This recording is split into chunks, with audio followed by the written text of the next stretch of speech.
Hi there, I'm Christopher Dunnigan. This is HandmadeInVermont.com, and today we're talking about the Hubbardton Forge dining pendant. It actually can be used over kitchen island too, called the MacIntosh. This is going to be the 1343/28. This is the one that is 41 inches long. There's also another one, 1343/25. That one is 32 inches long. Both of them are awesome fixtures. Let's get into details on this. So if you guys are familiar with how we talk about the heights of things, we're going to be talking about the fixture body first, and that's going to be from the bottom of the fixture to where these telescoping rods begin, and that's going to be 17.5 inches high, 41 inches long, and then the width is going to be 13.8, and that's going to be the width of the actual piece of glass itself. When we add on the telescoping rods, and if you guys are familiar with Hubbardton Forge, they have a patent on this whole telescoping rod idea. Small rod telescopes into a bigger rod. The way they come together is called a clutch, and you can barely see there's a little set screw right there. Tiny, tiny, tiny. Comes with a little wrench. During your installation, you're going to bring this up and down, the fixture up and down over whatever you're doing, kitchen island or table, and you're going to get it to where you want it to be. When you do have it in place, you're going to use a little wrench, you're going to tighten that little screw, and it's going to hold this in place so it doesn't go up and down anymore. So now we're going to be talking about overall height, and that's going to be the whole thing. So now it's the fixture body plus all the telescoping rods and the canopy, which we're going to get into in a second. So you're going to have 3 different adjustable ranges to play with. Remember, overall height, bottom of fixture to ceiling. 29 to 36 is going to be the short. 37.5 to 45 is going to be the standard, that's the middle one. And then long is going to be 49.5 to 69.5. You'll see those in a pull-down menu over on the right-hand side of your screen. So, on top of all that, we do custom lengths. So, let's say you need this to be shorter than 28 coming down from the ceiling because you want it to be, maybe you have a 7.5 foot ceiling or something like that. Or you want it to be longer than the long, longer than 69.5 because you've got a really tall ceiling. So, we have custom ranges that we can do. What I need you to do is just drop me a quick email, sales@HandmadeInVermont.com. Tell me what you're looking for. So you're going to see I'm looking at the 1343/28. I need this to be X, 25 inches overall height, 89 inches overall height. I take that email, I shoot it over to the customs department at Hubbardton Forge. It circles back to me with a range and a price. It's a little bit of an upcharge, non-returnable, a little longer lead time, but we do customs every single day, so a lot of information there. Okay, let's circle back to these for a second. So there's going to be 2 of these telescoping rods, right? They're going to go into a 5.25 inch square canopy up on your ceiling. You'll notice at the top of the rods there's a knuckle right here, where the canopy basically goes in like that, and there's 2 of them, 1, 2. So where these 2 guys all come together, there's a knuckle right here. You can just barely see it. It allows that to bend just like that. So if you have a sloped ceiling, it can go on like this. One stem can't be longer than the other stem. It's going to dictate how this is going to hang over that slope, okay? So which means that the table or island underneath it has to be going in the same direction.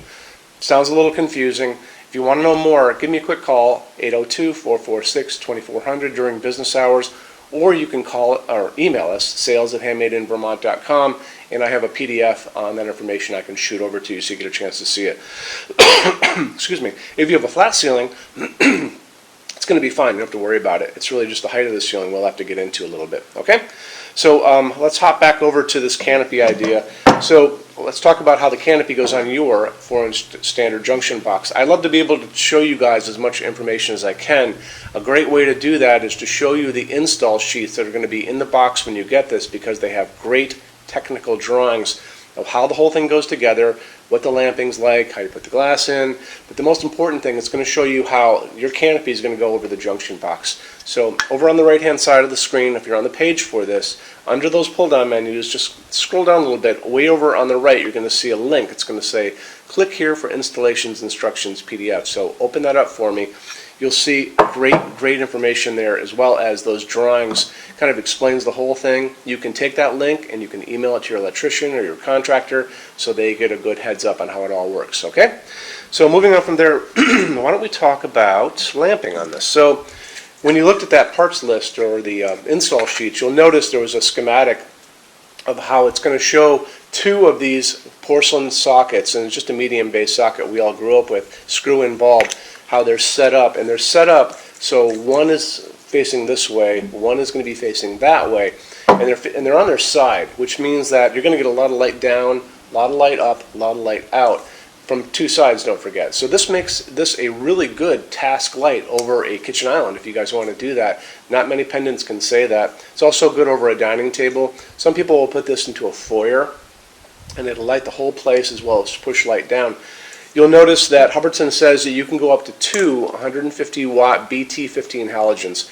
This was designed before LEDs really came on the market, and this is a BT15 halogen. So this is 100 watts, but you can go up to 150 watts in each of these sockets. There's a little tiny bulb hiding inside of this, so this just makes it a bulb that you can handle and go into a medium base socket like this guy. Okay, just like that. But at the same time, you can use LEDs, and you can use it's a dimmable fixture. You can use whatever LED you want as long as it fits in there. So an A19, I think an A21 will easily fit in. Those are the size of bulbs.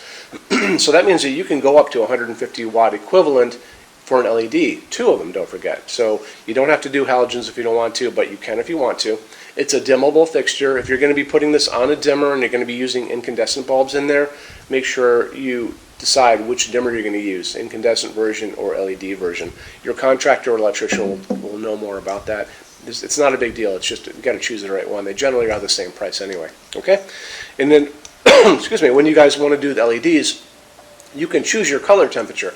This light coming down on my hands is 3000 Kelvin. That's the warmer light I tend to like. It's that warmer incandescent type, but some people like that whiter 3,000, actually 4,000, 5,000, 6,000. That's going to be the brighter daylight. So just remember, when you're buying LEDs, if you like the warmer light, go for the 3000K. Go for a dimmable one if you can get your hands on it, which almost they all are at this point. Okay? So I have the glass from the smaller 1340-325. It's basically the same glass, just a smaller version. So this is using Hubbardton Forge's opal glass, which is just a nice, plain, clean, opaque white glass.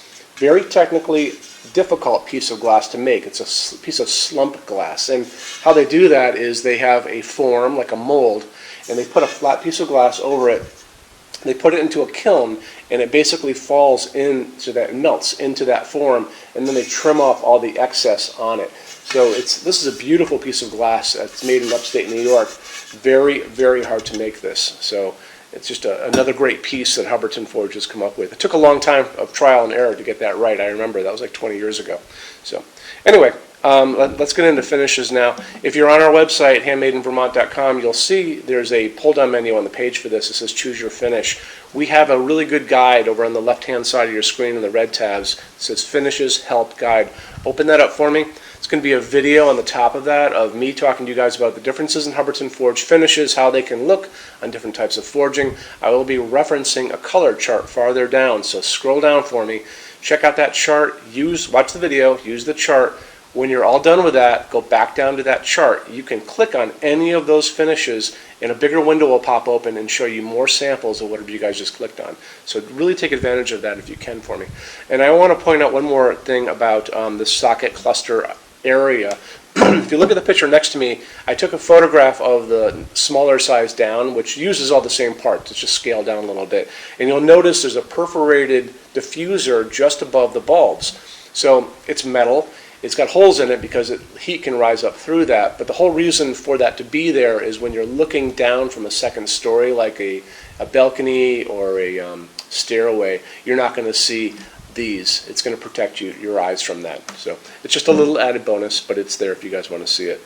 So I think we covered basically the really important things. This is coming in at 20 pounds. It's not incredibly heavy. It's just going to weigh. It's just going to hang from your regular junction box. Same deal with the smaller ones. Actually, the smaller one weighs less, so it's even just as fine.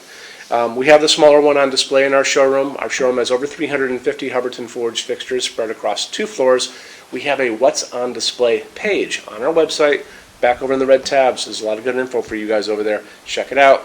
It's going to show you everything we have here, and including a clearance center. So clearance center stuff is 75% off MSRP. It's returns, discontinued things, and showroom samples. Amazing deal for you. You have to come here to use it. If you're going to come visit us, do me a favor, measure everything you can think to measure. Measure your ceiling heights and your counter heights and your counter lengths and your table lengths and your table widths, all of that kind of stuff. And the other thing is take pictures with an iPad and bring it. And actually measure between your junction boxes if you guys are doing pendants over an island, because I want to know what that's all about, and take pictures of that too. It's really great to have as much information in front of us when we're working on something as we can see. Okay? So that's it for that part of it. When you buy your Hubbardton Forge fixtures from HandmadeInVermont.com, shipping is free to every state except Alaska and Hawaii. No tax if we ship out of the state of Vermont, and we are the only dealer with 90-day returns and no restocking fees. No one else does that. Some larger items are non-returnable. That's going to be big things generally on pallets as well as custom items. We'll always tell you about that long ahead of time so there's no surprises.